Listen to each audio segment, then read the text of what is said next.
பேச்சுவார்த்தைக்கு சுதந்திரம் இருக்கு அப்படின்னு அந்த தலைவர்கள் சொல்லியிருக்காங்க. பேச்சுவார்த்தைக்கெல்லாம் சுதந்திரம் இருக்கு. அதெல்லாம் போன உடனே வந்து வரவேற்று உள்ள கூட்டு போய் பிஸ்கட்டு காஃபி வடை எல்லாம் கொடுப்பாங்க, மரியாதையோட நடத்துவாங்க. போகும்போது கார் வரைக்கும் வந்து வழி அனுப்பிச்சு அனுப்புவாங்க. அதெல்லாம் அது சுயமரியாதை இயக்கம். நான் ஒரு சுயமரியாதை இயக்கத்திலிருந்து வளர்ந்து வந்தவன் தான். அதனால அதெல்லாம் எந்த பங்கமும் கிடையாது.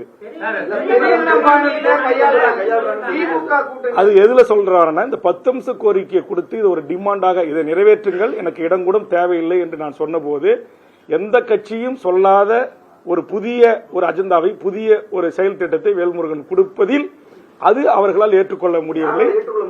அது திமுக பேச்சுவார்த்தை குழு வந்து இல்ல, அது வந்து திமுக பேச்சுவார்த்தை குழு கிட்ட நான் இந்த கோரிக்கைகளை கையளிச்சேன்.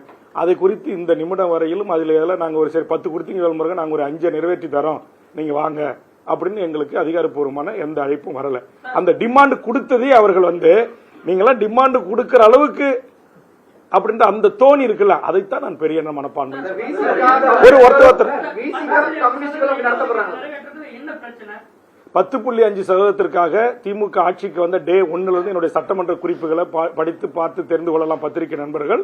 அதை உடனடியாக நடைமுறைப்படுத்த வேண்டும் என்று தொடர்ந்து நான் வலியுறுத்திய பிறகுதான், நான் பாட்டாளி மக்கள் கட்சி சார்பாக திரு ஜி கே மணி போன்றவர்கள் வலியுறுத்திய பிறகுதான் அதற்கான ஒரு ஆணையம் அமைக்கப்பட்டது. ஆனா அந்த ஆணையம் இதுவரைக்கும் கால நீட்டிப்பு தான் கொடுத்துட்டு இருக்காங்களே தவிர, உச்சநீதிமன்றம் சொன்ன இந்த டேட்டாஸ், இந்த தரவுகளை குறித்து எடுப்பதற்கு எல்லளவும் முனை அளவும் அவர்கள் முயற்சி எடுக்கவில்லை.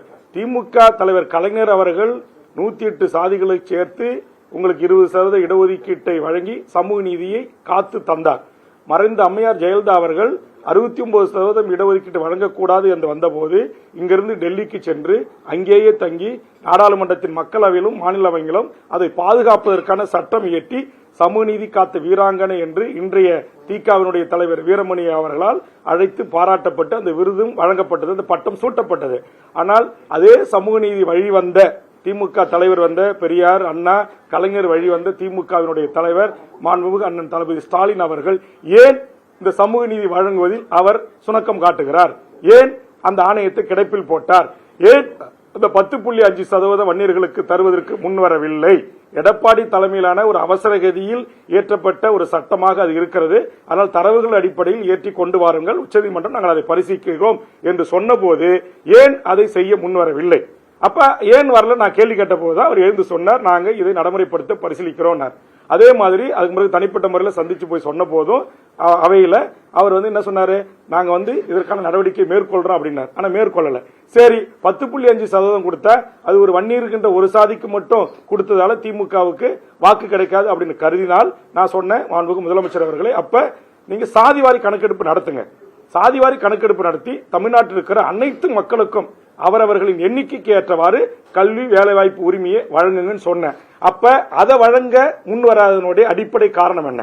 மத்திய அரசு தான் நீங்க வந்து மக்கள் விரோத அரசு, சமூக நீதிக்கு எதிரான அரசு, அது ஒரு பாசிச அரசு, அது சங்கி அரசு, அது ஜாதிவாரி கணக்கெடுப்பு நடத்தாது அப்படின்னு நீங்களே பல கட்டத்தில் சொல்லியிருக்கீங்க. திமுகவுடைய எல்லா தலைவர்களும் அப்படி பேசியிருக்கிறீங்க. அப்புறம் இப்ப வந்து நான் சட்டமன்றத்தில் அப்படி கேள்வி எடுக்க போது இந்த அதிகாரம் ஒன்றிய அரசுக்கு தான் இருக்கு, ஒன்றிய அரசு தான் ஜாதிவாரி கணக்கெடுப்பு நடத்தணும் அப்படின்னு சொல்வதிலிருந்து நீங்கள் தமிழ்நாட்டில் இங்க இருக்கிற விளிம்பு நிலை மக்களுக்கு, ஒடுக்கப்பட்ட, பிற்படுத்தப்பட்ட, தாழ்த்தப்பட்ட, வஞ்சிக்கப்பட்ட மக்களுக்கான அரசியல் அதிகாரத்தையும் வேலைவாய்ப்பு உரிமையும் நீங்கள் தருவதற்கு முன்வர தயங்குகிறீர்கள். அந்த தயக்கத்திற்கு காரணம் உங்களை இயக்குகின்ற உயர்சாதி RSS சித்தாந்தம் கொண்ட அதிகாரிகள் என்று நான் பகிரங்கமாக குற்றம் சாட்டுகிறேன்.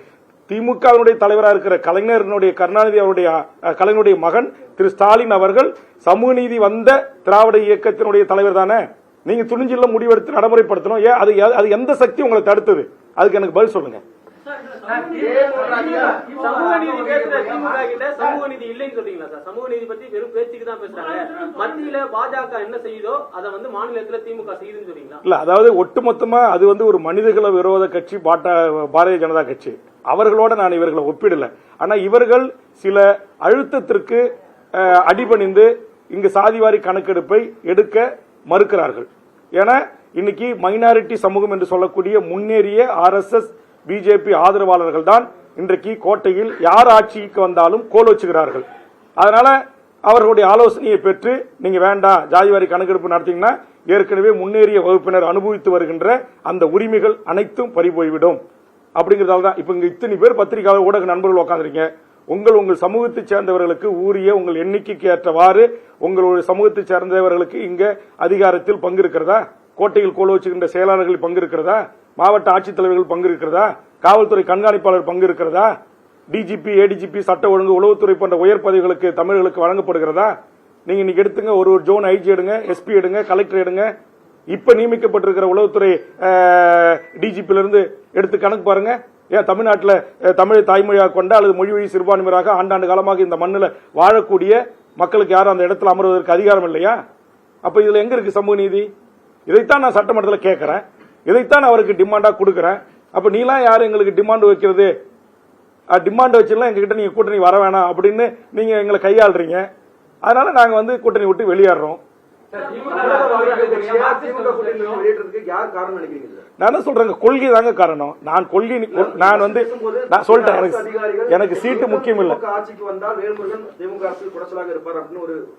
ஆமா, நான் நீலகிரி மாவட்டத்தில் 80,000 ஹெக்டர், நீலகிரி மாவட்டத்தில் 80,000 ஏக்கர் நிலங்கள் நம்முடைய அங்க வாழ்கின்ற மலைவாழ் மக்களுக்கும் தோடாஸ் மக்களுக்கும் சொந்தமான 17 ஜென்ம பூமி என்று சொல்வார்கள்.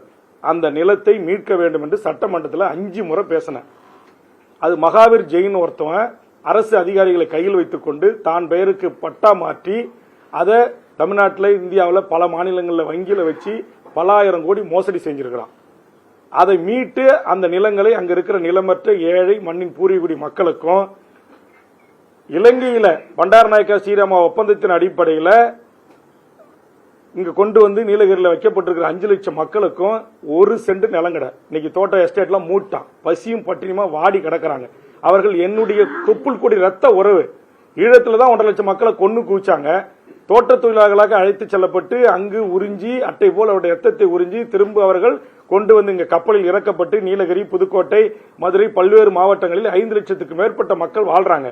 அவங்களுக்கு ஒரு சொந்த வீடு கிடையாது, ஒரு சென்ட் நிலம் கிடையாது. ஆனா இங்க மார்வாடி, சேட்டு, குஜராத்திகள் 80,000 ஏக்கர் நீலகிரியில் மட்டும் எங்கள் மண்ணின் பூர்வீகுடி ஆதி தமிழர்களுடைய நிலத்தை தன் சொந்த பெயருக்கு பட்டா மாற்றிருக்கிறான். இதுக்காக நான் முதலமைச்சர்கிட்ட கடிதம் கொடுத்தேன், ரெவன்யூ மினிஸ்டர் சந்திச்சு கடிதம் கொடுத்தேன், ரெவன்யூ செக்ரட்டரி திருமதி அமுதாவை சந்திச்சு கடிதம் கொடுத்தேன். ஒரு பதிலும் கிடையாது. இதே மாதிரி தமிழ்நாட்டில் ஆயிரக்கணக்கான லட்சக்கணக்கான ஏக்கர் நிலங்களை தமிழர் அல்லாதவர்கள் முழுவதுமாக கைப்பற்றிக் கொள்கிறார்கள். இங்க தமிழ்நாட்டில் என்ன வணிகம் தமிழர்கள் கையில் இருக்கு? ஒண்ணே ஒண்ணு சொல்லுங்க. இரும்பு வணிகம் நம்ம கையில் இருக்கா? தங்க வணிகம் நம்ம கையில் இருக்கா? வெள்ளி வணிகம் நம்ம கையில் இருக்கா? மஞ்சள் வணிகம் நம்ம கையில் இருக்கா? முந்திரி வணிகம் நம்ம கையில் இருக்கா? என்ன இருக்கு? நீங்க ஒளிப்படம் பதிவு செய்யறீங்களா? கருவிகள் இதெல்லாம் விற்கிறது வாங்குறது ஹோல்சேல் யாரு? தமிழ்நாட்டில் இங்க சென்னை தலைநகரத்தில் இருக்கிற அத்தனை 5 ஸ்டார் விடுதிகள் யாருக்கு சொந்தம்? மிகப்பெரிய மால்கள் யாருக்கு சொந்தம்? என்னுடைய நிலம் அடியோடு பறி போயிட்டு இருக்குங்க. பரந்தூர் விமான நிலையத்தில் எதுக்கு நீங்க டாட்டாவுக்காக என்னுடைய பூர்வீகுடி மக்களுடைய நிலத்தை 5000 ஏக்கரை அவங்களை கொண்டு போய் அகதியா பல கிராமங்களில் தூக்கி எரிஞ்சு எதுக்கு தாரை வாக்குறீங்க? இந்திய அரசுக்குன்னு சொந்தமா விமானம் இருக்கா? அப்ப இது வேல்முருகன் திமுக அரசுடைய தடையை மீறி அங்கு சென்று அந்த போராட்ட காலத்தில் பங்கெடுத்துக் கொண்டேன். அன்னையிலிருந்து ஒரு மந்திரி, அங்கு திமுக அமைச்சர்கள் இருக்கிற மந்திரி அங்க பல 100 ஏக்கர்களை வாங்கி போட்டிருக்கிறாங்க. அது 5 மடங்கு அரசாங்கமே அவர்களுக்கு உயர்த்தி கொடுக்குது. அப்ப அது வேல்முருகன் இதுல குறைச்சலா இருக்கிறான் அப்படின்னு நினைக்கக்கூடியவர்கள் இந்த தேர்தல் நேரத்தில் என்னை பழி வாங்குகிறார்கள். அதை பற்றி எனக்கு கவலை இல்லை. என்எல்சியில நெய்வேலி நிலத்தை கையகப்படுத்தக்கூடாதுன்னு நான் தடுத்து நிறுத்துறேன். வானராயபுரம் உள்ளிட்ட தென்குச்சி, வடக்குத்து இது உள்ளடக்கிய பல கிராமங்கள்ல 12 காலமாக வாழ்கிற எங்களுடைய மக்களை அடியோட பிடுங்கி தூக்கி எறியறீங்க. அது போய் வேல்முருகன் கடந்த சில மாதங்களுக்கு முன்பாக அங்க தடுத்து நிறுத்தினான். அது உங்களுக்கு தாங்க முடியல. ஏன் தாங்க முடியல? என்எல்சியினுடைய ஒரு ஆண்டுக்கு கொடுக்கிற 100 கோடி ரூபாய் சிஎஸ்ஆர் நிதியை அப்படியே அபகரித்துக் கொள்ளுகின்ற ஆளும் வர்க்கம். அதை நான் தட்டி கேட்டேன். அதற்காக கூட்டம் போட்டு திமுக மாவட்ட செயற்குழு, மாவட்ட பொதுக்குழு பகிரங்கமா பேசுறாங்க. வேல்முருகன் நமக்கு பெரிய குடைச்சல், வேல்முருகனுக்கு கூட்டணியில் இடம் கொடுக்க கூடாது அப்படின்னு. நான் தேர்தலே நிக்கல, ஓட்டு அரசியலை புறக்கணித்து விட்டு இந்த மண்ணுக்காக நான் போராடுறேன். எந்த ஆட்சி வந்தாலும், எந்த அரசாங்கம் இருந்தாலும், எந்த காவல்துறையை கொண்டு என்ன பண்ணுவீங்க? அதிகபட்சம் சுடுவீங்களா? சுடுங்க, இல்ல வழக்கு போடுங்க. இன்னைக்கு நான் இந்த கூட்டணி 10 நாளா தலைமை நிர்வாகிகிட்ட மாற்று முடிவு எடுக்கிறன்ற ஒரே காரணத்திற்காக, ஹைட்ரோ கார்பனுக்காக, மீத்தேனுக்காக, ஓஎன்சிசிக்காக நான் ஐயா மணியரசனோடு, மீத்தேன் ஜெயராமனோடு நான் டெல்டா மாவட்டத்தில் போராடின வழக்க ஏற்கனவே சட்டமன்றத்தில் பேசி க்ளோஸ் செய்யப்பட்ட வழக்க தூசி தட்டி எனக்கு 4 அன்னைக்கு சம்மன் கொடுக்குறாங்க. 23ஆம் தேதி நாளைக்கு நான் 3 நீதிமன்றத்தில் ஆஜராகணும் ஒரே நாள்ல. திமுக பழி வாங்கணும். திமுக என்கிற ஒரு மாபெரும் அரசியல் இயக்கத்தில் லட்சோப லட்ச தொண்டர்கள் என் மீது அன்போ மாறாத பற்றோ நான் ஏற்றுக்கொண்ட லட்சியத்துக்கு ஆதரவாக இருக்கிறார்கள். திமுகவை தற்போது இயக்குகின்ற உயர் சாதி RSS சித்தாந்தம் உள்ள அதிகாரிகளுடைய பேச்சுக்கு மாண்புகு முதலமைச்சரும் தமிழக அரசும் ஈல்டாயிருக்கு, அடிபணிந்திருக்கு. அது சில மூத்த பத்திரிகையாளர்கள் அப்படி சொல்றாங்க, நான் அப்படி சொல்லல. இருக்கிறாங்க. அது உங்களுக்கு கால நேரம் வரும்போது பல பத்திரிகையாளர்கள் சொல்லியிருக்காங்க.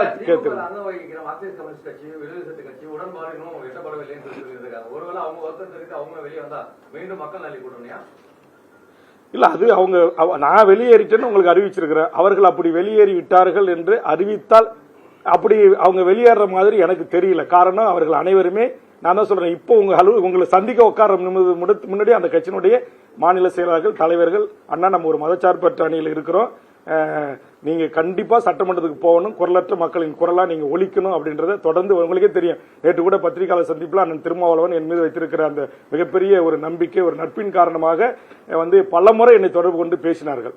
அதனால பல என் மீது மாறாத பற்றுள்ள பல திமுகவுடைய மாவட்ட செயலாளர்கள், அமைச்சர் பெருமக்கள் கூட இந்த நிமிடம் வரையிலும் கூட என்னை தொடர்பு கொண்டு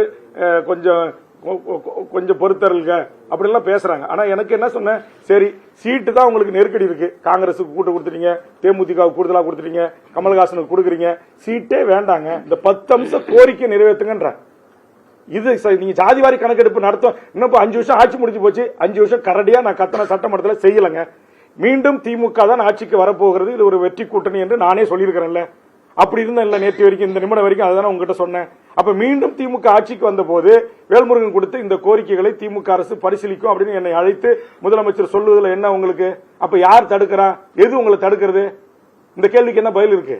அப்பதான் நான் சொல்றேன், இங்க சமூக நீதிக்கு எதிரான, இங்க பாரதிய ஜனதாவில் இறக்கிவிடப்பட்ட, இங்க RSS சித்தாந்தத்தை ஏற்றுக்கொண்ட முன்னேறிய சமூக நீதிக்கு எதிரான ஒரு கூட்டம் முதலமைச்சரை சுத்தி இருந்து கொண்டு முதலமைச்சரை இயக்குகிறது. அதனாலதான் முதலமைச்சருடைய கைகள் கட்டப்பட்டிருக்கிறது. நான் கேட்கறேங்க, தமிழர் வாழ்வுரிமை கூட்டமைப்புல 150 அமைப்புகள் இருக்கு. ஐயா நெடுமாறன், குளத்திருமணி, கோவை ராமகிருஷ்ணன், மணியரசன், எல்லா தலைவர்கள், தியாகு தோழர். நாங்களாம் என்ன சமூக விரோதிகளா? நாங்களாம் தீவிரவாதிகளா? நாங்க உங்களை சந்திச்சு பேசணும்னு சொல்றோம். தமிழ்நாட்டுடைய முக்கிய வாழ்வுரிமை பிரச்சனை குறித்து, ஈழத்தமிழர் பிரச்சனை குறித்து முதலமைச்சர்கிட்ட போய் நான் கடிதம் கொடுத்தேன், சந்திக்க நேரம் கொடுங்கன்னு. ஏன் எனக்கு சந்திக்க நேரம் கொடுக்கல? சரி, கொடுக்கல. முத்துலட்சுமி அக்கா அவருடைய கணவர் இறந்துட்டாரு, உங்களுடைய சொந்த பட்டா இடத்துல வீரப்பனாருக்கு ஒரு நினைவு மண்டபம் கட்டி கொடுக்கறது அனுமதி கொடுக்கணும், முதலமைச்சரை சந்திக்கணும்ன்றாங்க. பல முறை கேட்டுட்டேன், சந்திப்பு கிடையாது. சரி, இதுக்கு 2வது சந்திப்பு 10.5% நிறைவேற்றுவது குறித்து ராமதாஸ், அன்புமணியை தவிர்த்து ஏனைய வன்னியர் சமூகத்தினுடைய பல்வேறு சின்ன சின்ன அமைப்புகள், தலைவர்கள் இருக்கிறாங்க. அவங்க எல்லாரும் என்ன சந்திச்சு எங்களை முதலமைச்சர்கிட்ட கூட்டு போங்க, நாங்க முதலமைச்சரை சந்திக்கணும்னாங்க. இந்த 5 ஆண்டு காலத்துல பல முறை முதலமைச்சர்கிட்ட அவர்களை சந்திப்ப நேரம் கேட்டேன், தரல. சரி, தமிழர் வாழ்வுரிமை கூட்டமைப்புன்னு என் தலைமையில் ஒன்று இயங்குது, உங்களுக்கு எல்லாருக்கும் தெரியும். கடந்த 10 ஆண்டு காலம் கோபேக் மோடின்னு சொல்வதிலிருந்து தமிழ் சமூகத்தின் வாழ்வுரிமைக்காக மிகப்பெரிய போராட்டங்கள், 1 லட்சம் பேர் 50,000 பேரை திரட்டி தொடர்ந்து போராடுற அத்தனை போராளி இயக்கங்களே என்னோட இருக்கிறாங்க. அவங்க எல்லாரும் ஒரு தடவை உட்காந்து சந்திச்சு இந்த சாதிவாரி கணக்கெடுப்பு நடத்தணும். இந்த வடக்கன்ஸ் என்று சொல்லக்கூடிய வடவர்களுடைய ஆதிக்கம் இங்கு அதிகமா இருக்கு. அதனால அது ஸ்டேட் என்ட்ரி லைன் பர்மிட் முறை வடகிழக்கு மாநிலங்கள் மூல தமிழ்நாட்டிலேயே ஒரு முறைப்படுத்தணும். நம்ம வட இந்தியர்களையோ மொழி வழி சிறுபான்மையோ நமக்கு எதிரி இல்லை. அதனால இதை முறைப்படுத்துவதற்கு மாண்புமிகு முதலமைச்சரை சந்தித்து நம்ம பேசணும். நீங்க கூட்டமைப்பினுடைய தலைவராக இருக்கிறீங்க, எம்எல்ஏவா இருக்கீங்க, முதலமைச்சரோட நெருக்கமா இருக்கிறீங்க, ஒரு தேதி வாங்கி கொடுங்க அப்படின்னு சொல்லி எல்லாரும் கையெழுத்து போட்டு கொடுத்தாங்க. மதிமுக உள்பட எல்லா கட்சிகளும், விடுதலை சிறுத்தைகள் எல்லாரும் அதை கொண்டு போய் முதலமைச்சர் வீட்டில் கொடுத்துட்டு உடனே முதலமைச்சருடைய செக்ரட்டரி, உளவுத்துறை, மூத்த அமைச்சர்கள் உட்காந்து யார் யார் அந்த 150 பேர் கொடுங்கன்னாங்க. 150 பேரை கொடுத்து 2-3 மணி நேரம் அதை குறித்து நான் அவங்க கிட்ட மன்றாடுறேன். இவர்கள் எல்லாம் சந்திக்கணும்ன்றாங்க. போன தேர்தலில் நமக்காக தேர்தல் வேலை செஞ்சவங்க, இவங்க யாரும் தீவிரவாதி கிடையாது, நக்சல் பாரி கிடையாது, எல்லாம் ஜனநாயக சக்திகள். அவங்க அத்தனை பேருமே இப்ப திமுகவை இந்த கூட்டணி ஆதரிச்சு பிரச்சாரம் பண்ணிட்டு இருக்காங்க. ஆனா ஒரே ஒரு முறை கூட அவரை சந்திக்க முதலமைச்சர் தயாராக இல்லை. அப்ப இது எதை காட்டுகிறது? அப்ப நான் தான் சொல்றேன், முதலமைச்சர் சட்டமன்றத்தில் தனிப்பட்ட முறையில் என்கிட்ட பார்க்கும்போது நல்லா பேசுறாரு, நல்லா இருக்கிறாரு, அது எல்லாம் வேற. தனிப்பட்ட முதலமைச்சருக்கும் எனக்கும் எந்த கருத்து முரண்பாடும் கிடையாது. அவர் ஒரு மிகச்சிறந்த நல்ல மனிதர். கடைசி கூட்டத்தொடரில் நான் பேசுவது போல் இந்த 74 வயதிலும் கடுமையான ஒரு உழைப்பாளி. அந்த உழைப்பு தான் அவரை இந்த உச்சத்தில் கொண்டு வந்து நிறுத்திருக்கிறது என்பதில் எனக்கு எந்த மாற்று கருத்தும் கிடையாது. ஆனா நான் இந்த தமிழ் சமூகத்திற்காக நான் வைத்த கோரிக்கைகள் அது ஏன் நிறைவேற்றப்படவில்லை? அது குறித்து அவர்களோடு உங்களை ஆட்சி கட்டில் அமர்வதற்கு போராடிய கொளத்தூர் மணியை சந்திக்கிறதுல, கோவை ராமகிருஷ்ணனை சந்திக்கிறதுல, தியாகு சந்திக்கிறதுல, மணியரசனை சந்திக்கிறதுல, மீத்தர் ஜெயராமனை சந்திக்கிறதுல, மே 17 இயக்கத்தை சந்திப்பதில், பொயிலன்னு சந்திப்பதில், பெருஞ்சித்தினாருடைய பையன் பொயிலன்னு சந்திப்பதில் உங்களுக்கு என்ன பிரச்சனை? குழந்தை அரசனை சந்திப்பதில் என்ன பிரச்சனை? தடா ரஹீமை சந்திப்பதில் என்ன பிரச்சனை? KM ஷரீஃபை சந்திப்பதில் என்ன பிரச்சனை? STPனுடைய முபாரக் சந்திப்பதில் என்ன பிரச்சனை? அப்ப இவர்கள் எல்லாம் நாங்க கையொப்பமிட்டு உங்ககிட்ட கொடுத்தோமே, ஏன் எங்களை அழைச்சு பேசல? ஒரே ஒரு முறையாவது இந்த 5 ஆண்டு காலத்தில் கோட்டையில் அதிகாரப்பூர்வமாக தமிழர் வாழ்வுரிமைக்கான போராட்ட களத்தில் இருக்க இயக்கங்களை சந்தித்து முதலமைச்சர் பேசியிருக்கிறாரா?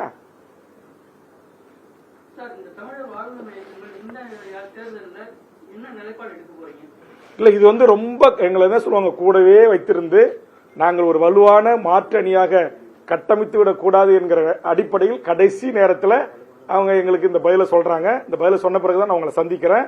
அதனால இப்ப என்னுடைய ஒருங்கிணைப்பில் இருந்த தமிழர் வாழ்வுரிமை கூட்டமைப்பில் இருந்த பல இயக்கங்கள் திமுகவுக்கு ஏற்கனவே ஆதரவு தெரிவித்து விட்டார்கள். அதை நான் குறை சொல்ல மாட்டேன்.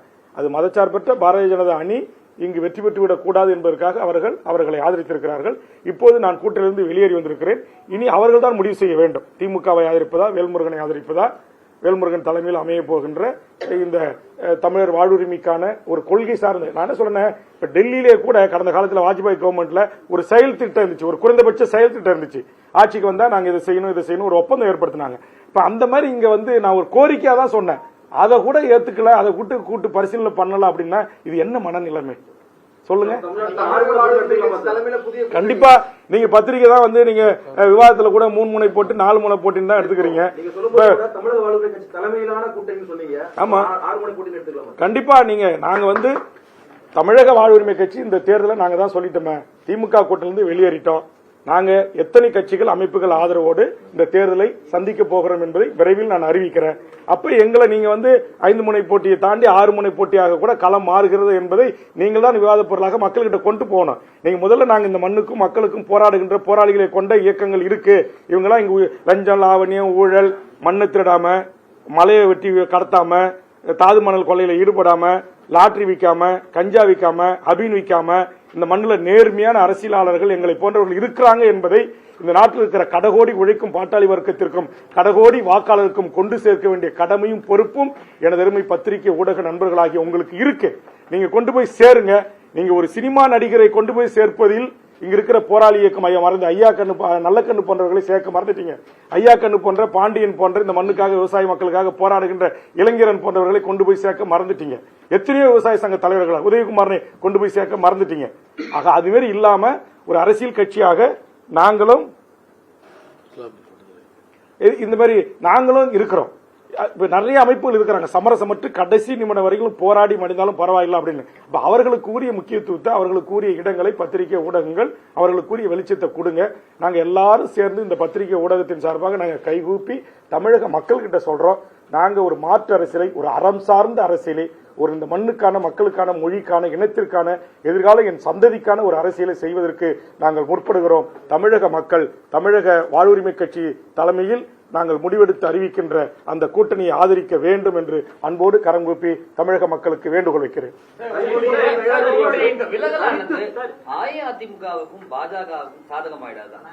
எப்படி சாதகமாகும்?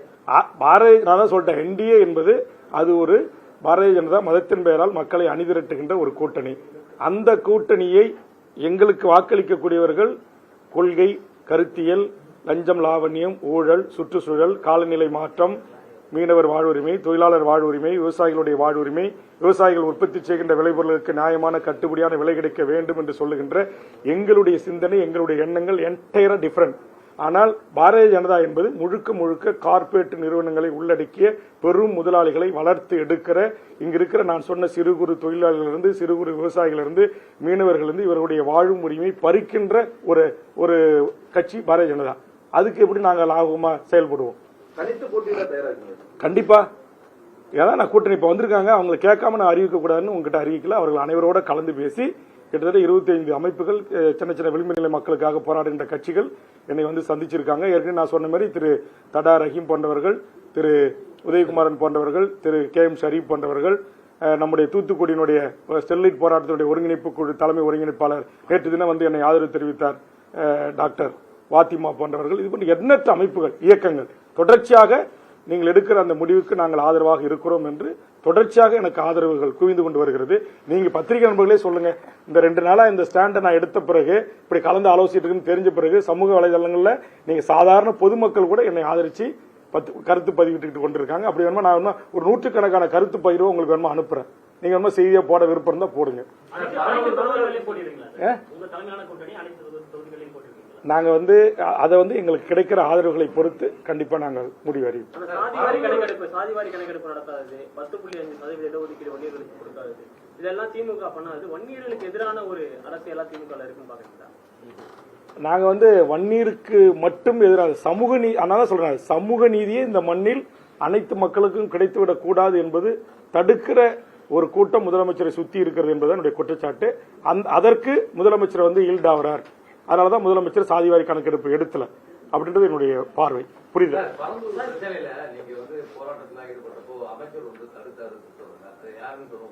யாருன்னு அமைச்சரவையில் இடம்பெற்றிருக்கிற அமைச்சர் யார்? நீங்க பத்திரிகை நண்பர்கள் தான். நீங்க என்ன சொல்லுங்க, இன்வெஸ்டிகேஷன் ஜெர்னலிசம் என்று சொல்லக்கூடியவர்கள். அங்க யாரு ஆயிரக்கணக்கான ஏக்கரை யாரு இந்த விமான நிலையம் வருவதற்கு முன்பாக வாங்கி போட்டு இன்னைக்கு 5 மடங்கு அரசாங்கத்துக்கிட்ட பணத்தை பெறுவதற்கும், அல்லது ரயில் எஸ்டேட், அங்க 5 ஸ்டார் ஹோட்டல், நட்சத்திர விடுதிகள், ஐடி போன்ற கம்பெனிகளை உருவாக்கலாம்னு யார் திட்டமிட்டு இருக்காங்களோ அவர்கள். நீங்களே சொல்லியிருக்கீங்க, பல கோரிக்கைகள் பரிசீலனை இருக்கு. நீங்க சட்டப்பேரவை இருக்கும்போதுமே பல கோரிக்கைகள் நிறைவேற்றிருக்கீங்க. தமிழ்நாடு முழுக்க பல கோரிக்கைகளை முன்னெடுத்து சென்றிருக்கீங்க. மீண்டும் ஆட்சிக்கு வருவதற்கான வாய்ப்பு இருக்கின்றதையும் பதிவு பண்ணியிருக்கீங்க. கண்டிப்பா அந்த ஆட்சி அமைப்பு சார், மீண்டும் ஆட்சிக்கு வரக்கூடிய திமுக இது செய்து தாருங்கன்னு ஒரு உறுதிமொழி கொடுக்கறது என்ன இருக்கு உங்களுக்கு? உங்களை மரியாதை குறைவா நடத்திட்டாங்க. ஆமா சார், நான் சொல்றேன், எனக்கு சீட் நான் கேட்டது 5 சீட்டுக்கு 6 சீட்டு கேட்டேன், 5 சீட்டு கேட்டேன், 4 சீட்டு கேட்டேன், இறுதியா ஒரு 3 இடங்கள் கொடுங்கன்னு. அப்புறம் நான் சொன்னேன், இந்த 3 இடங்களை காட்டிலும் எனக்கு இந்த கோரிக்கைகள் பிரதானமானது, மிக முக்கியமானதுன்னு சொன்னேன். அப்ப நீங்க உண்மையிலே நான் இந்த கூட்டத்தில் தொடரணும்னு சொல்லி திமுக தலைவர் நினைச்சிருந்தா, இங்க வாங்க வேல்முருகன், உங்க கோரிக்கை 10 கொடுத்துருக்கீங்க, இந்த 10 என்னால இப்போதைக்கு நிறைவேற்ற முடியாது. 5 கோரிக்கை ஆட்சிக்கு வந்த உடனே நான் நிறைவேற்றுறேன். நான் போன நாடாளுமன்ற தேர்தலுக்கு 2019 ஆதரவு கொடுக்கும்போது நான் ஒன்னு சொன்னேன், இந்த தமிழக வேலை தமிழருக்கேன்ற சட்டம் ஏற்றணும்னு சொன்னேன். அதை ஏற்றல. ஆனா அதுக்கு மாறா குறைந்தபட்சம் நான் கொடுத்த அழுத்தத்தின் அடிப்படையில் தமிழ் வழியில எழுத படிக்க பேச தெரிஞ்சவர்களுக்கு டிஎன்பிசில 40 மதிப்பெண் எடுப்பவர்களுக்கு வேலை என்று ஒரு சின்ன திருத்தத்தை, அது என்னுடைய அழுத்தத்துக்கு, அது உங்களுக்கு எல்லாருக்குமே தெரியும். அது கொண்டு வந்த பிறகுதான் இன்னைக்கு உங்களுக்கு தெரியுமா, ரொம்ப நீங்க எல்லாம் பத்திரிகையாளர் கூட அதுல ரொம்ப விழிப்புணர்வு இல்லாம இருக்கிறீங்க. நீங்க டிஎன்பிசில இந்தியாவின் நாட்டை எந்த மாநிலத்தை சேர்ந்தவர் வரைக்கும் ஒரு ஆர்டிஓவா செலக்ட் ஆயிட்டாங்கன்னா அவங்க சீஃப் செக்ரட்டரி தான் ரிட்டையர் பண்ணுவான். யங்கஸ்ட் பீப்புளா இருந்தானா 21 வயசு 22 வயசுல ஒரு டைரக்ட் டிஎஸ்பி ஆயிட்டானா டிஜிபி ஆகிதான் இல்ல ஏடிஜிபி ஆகிதான் ஓய்வு பெறுவான். ஒரு மேஜிஸ்ட்ரேட் ஆயிட்டானா சுப்ரீம் கோர்ட் வரைக்கும் நீ உச்சநீதிமன்ற தலைமை நீதிபதியாக கூட வருவதற்கு வாய்ப்பு இருக்கு. அதுக்கு வழி திறந்து விட்டது ஓபிஎஸ். அந்த ஓபிஎஸ் இன்னைக்கு திமுக கூட்டத்தில் இருக்கிறார். நான் என்ன சொல்றேன், அந்த சட்டத்தை ரத்து பண்ணுங்கன்னு சொன்னேன் 5 வருஷமா. ஓபிஎஸ் கொண்டு வந்து அந்த சட்டம் இன்னைய வரையிலும் யாருடைய அழுத்தத்திற்கு அடிபணிந்து ஏன் அந்த சட்டத்தை ரத்து பண்ணுங்க நான் கத்துறேன். பிடிஎல் பழனிவேல்ராஜ் அந்த துறையை கொஞ்ச நாள் கவனிச்சாரு, தங்க தினரசு கவனிச்சாரு, இப்ப கைல்விழி செல்வராஜ் கவனிக்கிறாங்க. நீங்க அந்த சட்டத்தை ரத்து பண்ணாம வேல்முருகனுடைய கோரிக்கையை நிறைவேற்ற மாதிரி இருக்கணும், ஈயம் பூசின மாதிரி இருக்கணும், பூசாத மாதிரி இருக்கணும்ன்ற மாதிரி நீங்க 40 மதிப்பெண் எடுத்தா மட்டும்தான் அப்படின்னு கொண்டு வந்து அந்த கதையை முடிச்சிட்டீங்க. அந்த சட்டத்தை ரத்து பண்றதுல உங்களுக்கு என்ன பிரச்சனை இருக்கு? அப்ப நான் சொன்ன வட இந்திய RSS பின்புலம் கொண்ட ஒரு கும்பல் இங்க டிஎன்பிசி செக்ரட்டரியா உயர்ந்த பதவிகளை சேர்மனா உட்காருறீங்க.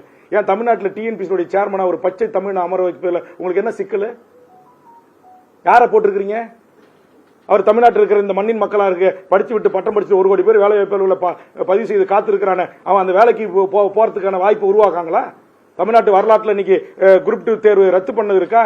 நீங்க அட்ட டைம்ல நீங்க 50 லட்சம் பேர் தேர்வு எழுதக்கூடிய கட்டமைப்பு கொண்ட தமிழ்நாட்டில் எதுக்கு இந்த குளறுபடி?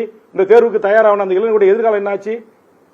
அப்ப இதெல்லாம் நான் கேட்கறேங்க, நான் அறிக்கை கொடுக்குறேன். கொலை, கொள்ளை, கற்பழிப்பு, கஞ்சா, அபிநய என்னுடைய அறிக்கை, என்னுடைய முகநூல் பக்கத்தில் எல்லா அறிக்கை நான் பதிவிடுறேன். நீங்க எந்த மெயின் ஸ்ட்ரீம் எடுத்து போடுறது இல்லாதனால உங்களுக்கு தெரியல. இந்த ஆட்சியில் இப்ப சமீபத்தில் நடந்த தூத்துக்குடியில் நடந்த கொலையிலிருந்து அத்தனையும் நான் கண்டிக்கிறேன். சட்ட ஒழுங்கு யார் கையில் இருக்குன்னு நான் கேட்கிறேன். காவல்துறை என்ன பண்ணிட்டு இருக்கீங்கன்னு கேட்கிறேன். விரைவு நீதிமன்றத்தின் மூலம் உடனே தூக்கு தண்டனை கொடுக்கணும்ன்ற.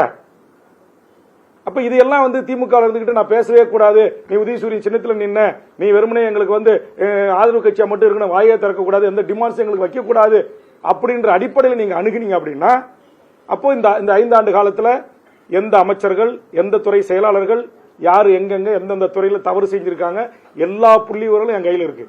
எல்லாவற்றையும் ஆதாரப்பூர்வமாக பத்திரிகையாளர் சந்திப்புல அடுத்தடுத்து இனிதான் இருக்கு பாருங்க. வேல்முருகன் இந்திய நாட்டுடைய ஆடிட் அண்ட் அக்கவுண்ட் ஜெனரலுடைய அறிக்கை அந்த அறிக்கையின் அடிப்படையில் அந்த அத்தனை அறிக்கைகளும் என் கையில் இருக்கு.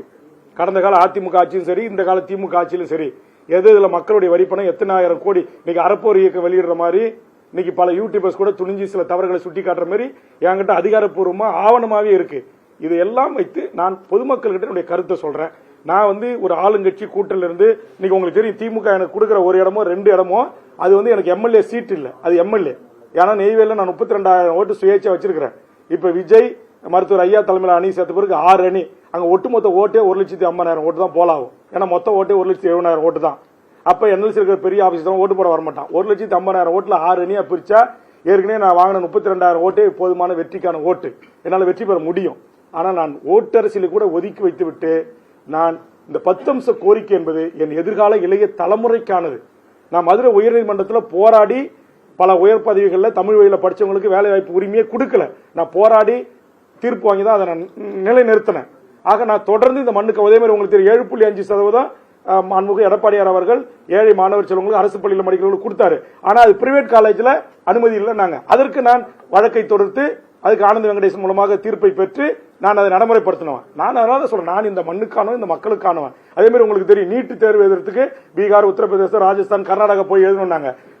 அண்ணா நகரில் இருக்க தென்னிந்திய நீட் அலுவலகத்துடைய டைரக்ட் அலுவலகத்தை இழுத்து பூட்டு போட்டு அந்த கொஸ்டின் எல்லாரும் அதர் ஸ்டேட்டுக்கு போக விடாம தடுத்து அங்க உட்கார்ந்த இடத்துல இருந்து தமிழ்நாட்டு மாணவர்கள் இந்திய நாட்டில் எங்கு தேர்வு எழுதினார்களோ அதுக்கான போக்குவரத்து கட்டணம், பிளைட் டிக்கெட், ட்ரெயின் டிக்கெட் அத்தனையும் திருப்பி கொடுக்கணும். இந்த ஆண்டோட நீங்க தமிழக மாணவர்கள் எங்கேயும் வெளியில போய் தேர்வு எழுத அனுப்பக்கூடாது. தமிழ்நாட்டில் அத்தனை அடிப்படை வசதிகள் இருக்கு, தமிழ்நாட்டிலே தேர்வு எழுதுங்கன்னு சொல்லி பூட்டி சிறைவித்து அதே இடத்துல ஒப்பந்தம் ஏற்படுத்திக்குவேன். அதே மாதிரி சிறப்பு ட்ரெயின்ல வந்து அப்ரண்டிஸ் பண்ணிக்கல, சென்னிமலையில, திருச்சியில, சென்னையில, சேலத்துல எல்லா வடநாட்டுக்காரனே உள்ள வந்துகிட்டு இருந்தான். அதுக்கு ஜிஎம் அலுவலகத்தை முற்றுகையிட்டு இழுத்து பூட்டு போட்டு அங்கேயே போய் உட்கார்ந்து போராடி தமிழ்நாட்டை சேர்ந்து வேலைவாய்ப்பு அலுவலர்கள் பதிவு செய்யப்பட்ட தமிழக இளைஞர்களுக்கு மட்டுமே இனி ரயில்வே துறையில ஆள் எடுக்கணும்னு சொல்லி அதை சட்டமாக்கியவன் வேல்முருகன். அப்ப நான் எதுக்கு சொல்ல வரேன்னா, எனக்கு சீட்டே பிரச்சனை இல்லைங்க, எனக்கு பதவியே முக்கியம் இல்ல. நான் தமிழ்நாடு விடுதலைப்பட என்ற ஒரு மூவ்மெண்ட்ல இருந்து ஜனநாயகத்தை ஏற்றுக்கொண்டு தேர்தல் அரசியலுக்கு வந்தவன். அதனால எனக்கு எதுக்கு பதவி? நீங்க கொடுக்குற ஒரு சீட் 2 சீட் எனக்கு முக்கியம் இல்ல. என் தமிழ் சமூகத்தின் உயிர்நாடி பிரச்சனை, சமூக நீதி பிரச்சனை, ஈழத்தில் நடந்து இனப்படுகொலை, அதுக்கு ஒரு சர்வதேச நீதி விசாரணை வேணும். அம்மையார் ஜெயலலிதா நிறைவேற்றின தீர்மானத்தை நிறைவேற்ற உங்களுக்கு யார் தடுத்தா? எது தடுக்குது? பதில் சொல்லுங்க எனக்கு. ஒரு இனப்படுகொலைக்கு ஒரு சர்வதேச நீதி விசாரணை நடத்துங்க ஒரு தீர்மானம் நிறைவேற்றி ஒரு பக்கம் பேப்பர் உங்களுக்கு செலவாக போது மோடி அரசுக்கு அனுப்பி வைங்க. ஏன் அதை செய்ய மறுக்கிறீங்க? யாருக்கு பயப்படுறீங்க? பதில் சொல்லுங்க. சட்டமன்றத்தில் 5 வருஷம் கேட்டேன், பதில் சொல்லல. இன்னைக்கு உங்க கூட்டணில இருந்து வெளியேறியும் கேட்கிறேன், பதில் சொல்லுங்க. அன்றைக்கும் கேட்டேன், இன்றைக்கும் கேட்பேன், நாளைக்கும் கேட்பேன். அதான் வேல்முருகன். பதவிக்கானவன் அல்ல, சீட்டுக்கானவன் அல்ல, நோட்டுக்கானவன் அல்ல.